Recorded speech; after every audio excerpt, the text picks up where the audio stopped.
우리가 하나님의 말씀을 매일매일 계속해서 읽어갈 뿐만 아니라 묵상하는 것은 우리에게 참으로 중요함을 알 수가 있습니다. 오늘 말씀을 보면은 마태복음 3장에서 예수님께서 공생애를 준비하기 위해서 세례를 받으심에 관해서 말씀을 합니다.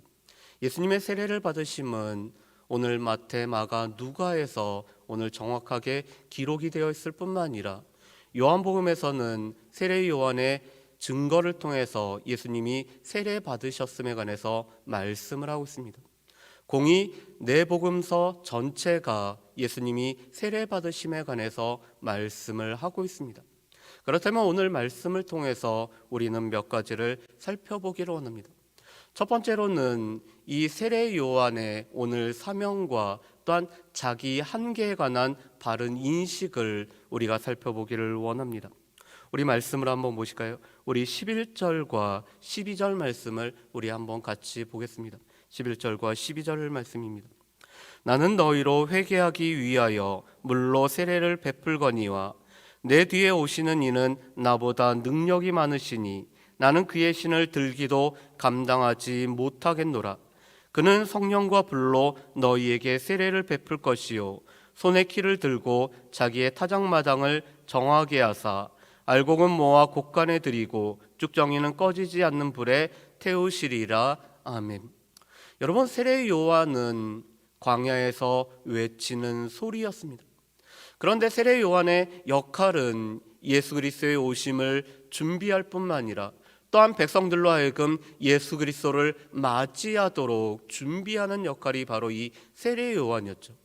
특별히 소리라는 것이 오늘 있다가 그 사명을 다 마치면은 실체가 사라져버리는 것처럼 오늘 세례 요한의 늘 사명은 자신이 소리로서의 역할을 감당하는 것이었습니다. 우리 말씀을 한번 보실까요? 우리 3장 3절 말씀에 보면은 이렇게 되어 있습니다. 그는 선지자 이사야를 통하여 말씀하신 자라. 일러스되 광야에 외치는 자의 소리가 있어 이르되 너희는 주의 길을 준비하라. 그가 오실 길을 곧게 하라 하였느니라. 아멘. 오늘 광야에서 외치는 소리로서 또한 주의 길을 준비할 뿐만 아니라 주님께서 오실 길을 곧게 하기 위해서 오늘 사역을 감당하는 사람이 바로 이 세례 요한이었습니다. 또한 세례 요한은 회개하기 위하여 오늘 세례를 베풀고 있습니다. 세례 요한의 세례는 죄를 고백할 뿐만 아니라 죄를 자복한 가운데 그 회개에 합당한 열매를 맺게 하기 위해서 오늘 세례를 베푸는 것이 자신의 세례였습니다. 그렇기 때문에 세례 요한은 자신은 메시아의 예수님의 신을 옮기기에도 부적합한 자라는 것을 알고 있습니다. 또한 자기는 물로 세례를 베풀지만 뒤에 오실 예수님은 오늘 성령과 불로서 오늘 세례를 베푸시는 분임을 고백을 하고 있습니다. 성령을 우리에게 주심으로 말미암아 성령으로 세례를 베풀음으로 말미암아 우리의 근본적인 변화를 일으키실 뿐만 아니라 불이 상징하는 것처럼 우리의 더러움을 태워버려서 우리를 정결하게 하시는 분이 바로 예수님이 베푸실 세례인 것을 오늘 세례 요한은 정확히 알고 있습니다. 또한 예수님의 이 성령과 불로 세례를 베푸심은 특별히 이 불이라는 것은 믿지 않는 자에게는 심판의 역할을 감당할 것에 관해서 오늘 세례 요한은 증거를 하고 있습니다. 세례 요한은 자신의 역할, 주의 길을 준비케 하는 자신의 역할뿐만 아니라 또한 예수님과의 비교에서 자신의 한계를 정확하게 알고 있었던 사람이었습니다. 그런 세례 요한에게 오늘 예수님이 세례를 받으러 오시고 계십니다. 말씀을 보면은 갈릴리로부터 예수님은 세례를 베푸는 요단강까지 오셨음을 말씀합니다. 그런데 예수님이 세례를 받으러 오셨을 때 세례 요한은 예수님이 세례 받으심을 오늘 말리고 있습니다. 내가 당신에게 세례를 받아야 되는데 오히려 당신이 저에게 오셔서 세례를 받습니까? 라고 오늘 세례 요한이 예수님을 말리는 모습을 보게 됩니다. 그렇지만 오늘 예수님은 세례 요한에게 세례를 받음으로 말미암아 하나님의 의를 모든 일을 이루시려고 말씀합니다. 우리 말씀을 한번 보실까요? 우리 15절 말씀을 우리 같이 한번 읽어보겠습니다. 15절 말씀입니다. 같이 읽습니다. 예수께서 대답하여 이르시되 이제 허락하라. 우리가 이와 같이 하여 모든 일을 이룬 것이 합당하니라 하시니 이에 요한이 허락하는지라. 아멘. 오늘 15절 말씀에 보면은 예수님이 세례 요한한테 세례를 받는 것이 모든 의를 이루기에 합당하기 때문에 오늘 예수님은 세례를 받으신다라고 말씀합니다. 여러분, 그렇다면은 예수님이 세례 요한에게 세례를 받는 것이 왜 세례 요한과 또한 예수님 자신에게 모든 의를 이루는 것이 될까요? 세례 요한은 요한복음 1장 31절에서 이렇게 고백을 합니다. 내가 예수님에게 세례를 베푼 것은 예수님으로 하여금 이스라엘 가운데 나타내게 하기 위하여 세례를 베풀었다라고 말씀합니다. 세례 요한에게 오늘 세례를 베풀라고 명하셨던 하나님은 예수님이 이스라엘 가운데 나타내기 위하여서 오늘 세례 요한이 예수님에게 세례를 베풀게 하고 있습니다. 이것이 바로 하나님의 의를 이루는 것이었습니다. 이 세례 요한의 역할, 예수님을 증거할 뿐만 아니라 예수님으로 하여금 이스라엘 가운데 나타내기 위해서 자신의 역할을 감당하는 것이 하나님의 의를 이루는 것이었습니다. 또한 예수님은 죄를 회개하기 위한 세례가 아니음에도 불구하고 예수님께서 세례를 받으심으로 말미암아 이스라엘 백성들과 자기 백성들과 같은 자리에 서시는 것이 하나님의 의를 이루는 것이기 때문에 예수님은 세례를 받으심을 볼 수가 있습니다. 특별히 우리가 마태복음 2장에서 예수님이 애굽으로 내려가셨다가 또한 애굽에서 나오시는 새로운 출애굽을 이루셨음을 보게 됩니다. 왜냐하면 예수님이 이 이스라엘 백성, 고난받았던 이스라엘 백성들과 동등한 위치에 그들의 대표자로서 그들이 겪었던 모든 일을 예수님이 겪기 위해서 애굽으로 내려갔다가 또한 애굽으로부터 불러 나오는 일을 예수님은 감당하고 계십니다. 예수님은 자신의 백성들과 함께 자신의 백성들의 대표자로서 그들이 겪었던 모든 것을 오늘 겪기 위해서 오늘 예수님은 세례를 받고 계시는데 이것이 하나님의 의에 오늘 합당함을 말씀을 하고 계십니다. 예수님의 생애, 예수님의 삶은 하나님의 의를 이루실 뿐만 아니라 하나님의 모든 의에 합당한 것이 예수님의 삶을 이끌어가는 동력이었습니다.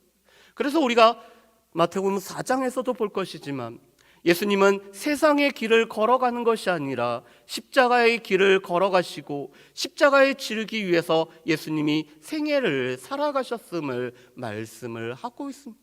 그것이 바로 예수님께서 세례를 받으실 뿐만 아니라 하나님의 모든 일을 이루시는 모습을 보게 됩니다. 오늘 말씀에서 볼 수 있는 세 번째는 그런 예수님을 기뻐하시는 하나님, 또한 예수님이 하나님의 아들이심을 오늘 말씀에서는 우리에게 분명히 선포해 주고 계십니다. 우리 16절과 17절 말씀을 우리 함께 보실까요? 16절과 17절 말씀입니다. 예수께서 세례를 받으시고 곧 물에서 올라오실새 하늘이 열리고 하나님의 성령이 비둘기같이 내려 자기 위에 임하심을 보시더니 하늘로부터 소리가 있어 말씀하시되 이는 내 사랑하는 아들이요 내 기뻐하는 자라 하시니라. 아멘.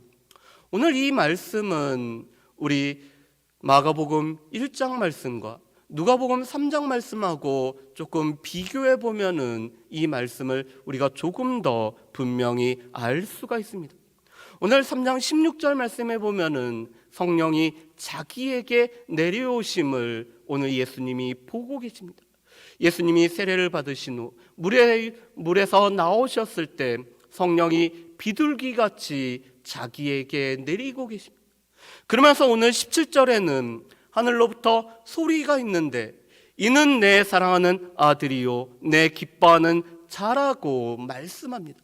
이 말씀은 구약에서 대표적인 두 가지의 말씀을 우리로 하여금 생각나게 합니다. 첫 번째로는 시편 2편 7절 말씀입니다. 이스라엘의 왕이 대관식을 받고 오늘 그가 기름 부음을 받음으로 말미암아 왕으로 세워졌을 때를 노래하는 시가 바로 시편 2편 말씀인데, 그 중에서 2편 7절 말씀에 보면은 너는 내 아들이라고 하나님의 아들로 오늘 공포되는 말씀이 있습니다. 그런데 오늘 하늘에서 예수께서 바로 하나님의 아들이심을 공포하고 있습니다. 예수님은 하나님의 아들로 오셨는데 예수님이 세례를 받으심으로 말미암아 하나님의 아들로 공포되고 있음을 말씀하고 계십니다. 그뿐만 아니라 예수님은 내 기뻐하는 자로 불려집니다. 이것은 이사야서 42장 1절 말씀을 우리에게 말씀하십니다. 고난받는 종은 동시에 하나님의 기뻐하심을 받는 자로서 오늘 주께서 감당케 하시는 일을 감당하는 자로 하나님의 기뻐하심을 입은 자라고 선포됩니다. 오늘 예수님은 하나님의 아들이실 뿐만 아니라 우리를 위해서 고난의 일을 겪으시는 고난받는 종이 되어서 우리 가운데 구원 사역을 이루실 분임을 오늘 말씀에서는 선포가 되고 있습니다. 그런데 여러분, 이 말씀을 우리 마가복음 1장 9절에서 11절 말씀을 통해서 한번 비교해 보실까요? 우리 마가복음 1장 9절부터 11절 말씀 보면은 이렇게 되어 있습니다. 그때 예수께서 갈릴리 나사렛으로부터 와서 요단강에서 요한에게 세례를 받으시고 곧 물에서 올라오실새 하늘에서 갈라짐과 성령이 비둘기같이 자기에게 내려오심을 보시더니, 여러분 오늘 10절 말씀에도 보면은 성령이 자기에게 내려오심을 보셨다라고 말씀합니다. 그러면서 11절 말씀에 보면은 이렇게 말씀하시죠. 하늘로부터 소리가 나기를 너는 내 사랑하는 아들이라 내가 너를 기뻐하노라 하시니라. 아멘. 여러분 마가복음 1장 11절 말씀에 보면은 예수님에게 너는 내 아들이라고 오늘 선포가 되고 있습니다. 마태복음하고 비교해 보면 어떻게 되죠? 마태복음에는 이는 내 사랑하는 아들이라고 말씀합니다. 3인칭을 쓰고 있습니다. 반면에 마가복음에서는 너는 내 사랑하는 아들이라고 오늘 예수님이 이 말씀을 들으셨으므로 오늘 표현을 하고 있습니다. 자기에게 성령이 내려오심을 보시고 또한 예수님이 너는 내 사랑하는 아들이라고 오늘 들으시는 것을 보게 됩니다. 반면에 누가복음 3장 21절에서 22절 말씀에 보면은 이렇게 우리에게 말씀을 해주고 계십니다.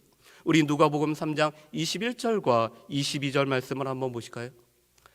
백성이 다 세례를 받으실새 예수도 세례를 받으시고 기도하실 때 하늘이 열리며, 오늘 21절 말씀에 보면은 이렇게 말씀합니다.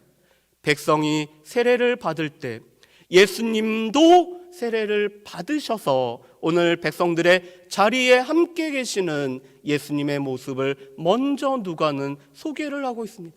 그러면서 22절 말씀에 보면은 이렇게 말씀하죠.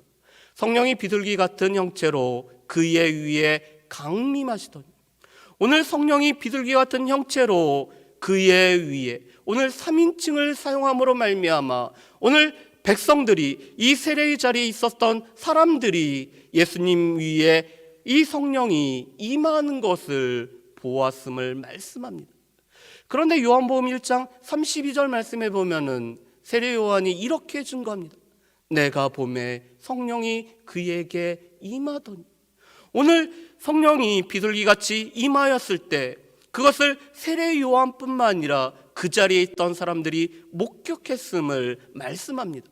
그러면서 이어서 오늘 누가복음 3장 22절 말씀에 보면 이렇게 말씀하시죠. 우리 22절 말씀 다시 한번 보여주실까요? 하늘로부터 소리가 나기를 너는 내 사랑하는 아들이라 내가 너를 기뻐하노라 하시니라. 아멘. 여러분 오늘 마태와 마가와 누가는 약간 다른 측면으로 오늘 말씀을 우리 가운데 전해주고 계십니다. 마가는 성령이 임하실 뿐만 아니라 그 음성을 들으신 분이 예수님이심을 말씀합니다. 반면에 누가는 성령이 임한 것을 목격한 것이 주변의 사람들이었을 뿐만 아니라 또한 예수님이 너는 내 사랑하는 아들이라고 오늘 말씀을 들으셨으므로 오늘 표현을 하고 있습니다. 반면에 마태는 성령이 임하셨음을 예수님이 보셨고 또한 이는 내 사랑하는 아들이라 하나님의 말씀을 듣는 분이 예수님뿐만 아니라 주변의 사람들이었음을 오늘 말씀을 하고 있습니다. 오늘 마태와 마가, 누가는 예수님의 세례받는 장면을 각각 묘사하면서 오늘 예수님이 하나님의 아들로 오늘 성령으로 세례를 받으실 뿐만 아니라 성령의 기름 부으심을 받으셨고 또한 하나님의 아들로 선포되었던 것이 예수님과 또한 많은 사람들 앞에서 오늘 이루어진 증거라고 말씀을 하고 계십니다. 이것은 예수님이 바로 하나님의 아들로서 하나님의 아들이신 예수님이 하나님이 기뻐하시는 일을 감당할 뿐만 아니라 여전히 우리 가운데 하나님의 아들이기 때문에 우리가 아들이신 그 예수님을 쫓아서 살아가야 될 것을 우리에게 말씀을 하고 계시는 것입니다. 그래서 마태복음에서는 계속적으로 예수님이 하나님의 아들이심이 증거가 되고 있습니다. 변화산 산에서 하나님이 직접 이는 내 아들이니 너희는 그의 말을 들으라고 다시 한번 증거를 해주고 있습니다. 우리가 알고 있는 제자들이 갈릴리 풍랑을 맞이했을 때 잠잠케 하시는 예수님을 보면서 이는 참으로 하나님의 아들이라고 고백하는 것을 보게 됩니다. 마태복음 16장 16절 말씀에 보면은 베드로가 주는 살아계신 하나님의 아들이시라고 고백하는 모습을 보게 됩니다. 또한 예수님이 십자가에서 돌아가셨을 때 이 십자가형을 다 목격했던 이방인이었던 백부장이 그는 진실로 하나님의 아들이었음을 고백하고 있습니다. 하나님께서 직접 증거하시고 제자들이 증거할 뿐만 아니라 심지어 이방인의 입술을 통해서도 예수님은 하나님의 아들로 증거될 뿐만 아니라 하나님의 아들이신 그 예수 그리스도의 말씀을 들어야 되는 것이 우리들인 것들을 오늘도 우리에게 말씀을 하고 있습니다.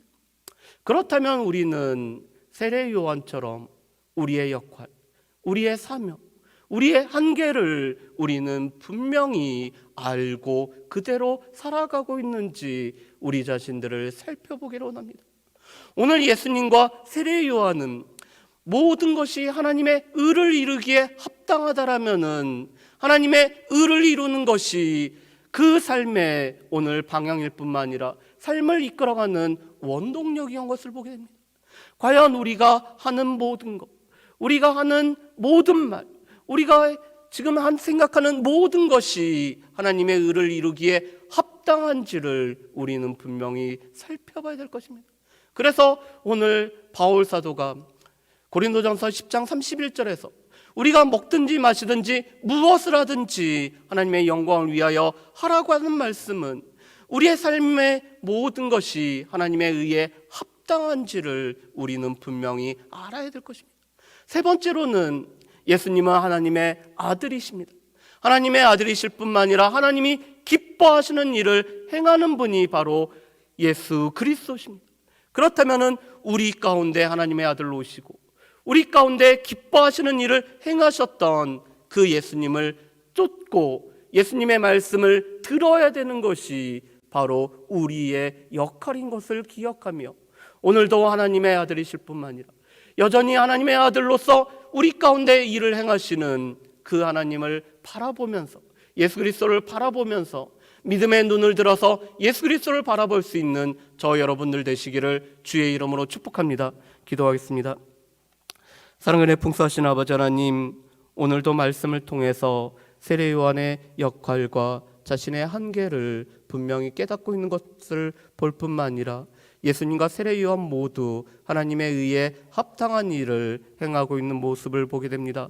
우리의 삶에서 하나님의 의에 합당한 일이 우리 가운데 방향이 될 뿐만 아니라 또한 우리가 모든 일을 하는 데 있어서 하나님의 의를 이룰 수 있는 우리의 삶이 될 수 있도록 주여 도와주옵소서. 무엇보다도 예수님의 하나님의 아들이시고 하나님이 기뻐하시는 자시기 때문에 하나님의 아들이신 예수 그리스도가 우리의 믿음의 주여 우리를 온전케 하시는 분이심을 기억하여서 우리가 예수님을 바라보며 또한 예수님을 생각하며 살아갈 수 있는 우리의 삶이 되기를 소망하오며 감사드리옵고 예수님의 이름으로 기도합니다.